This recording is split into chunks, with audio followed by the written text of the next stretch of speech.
Based on the answer choices here, this is an advanced punctuation question, right? They're throwing in some weird things, a dash, a semicolon, so this is a good opportunity to review some of the things to consider when those punctuation marks appear in choices. However, I think most people are going to get this question right just kind of by intuition. You kind of just know what's supposed to be here. But the one thing I do want to point out, because I think it'll help on more complicated questions, is that choices A and B are the exact same thing. Yes, one has a period and one has a semicolon, but grammatically speaking, those are the same on the SAT. Because in order to use a semicolon, we need to have a complete sentence before the semicolon and a complete sentence after the semicolon. And so that's exactly what a period is, right? It separates two complete sentences. So practically speaking, a period and a semicolon are the same.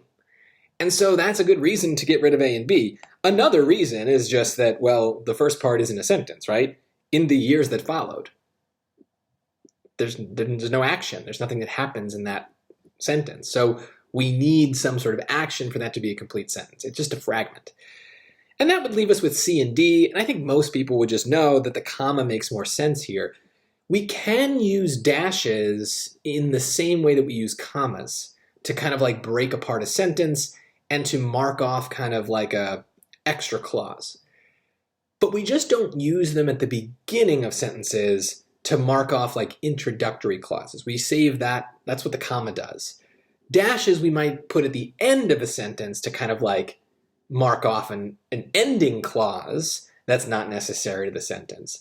But we just don't do it at the beginning. I'm not really sure why, it's just not done. And so here's a good example where they're not interchangeable. The comma is the better option, but in lots of other cases, they would be interchangeable. And we would need to kind of pay attention to something else that's going on in the sentence to know how that dash or comma kind of fits in with everything else.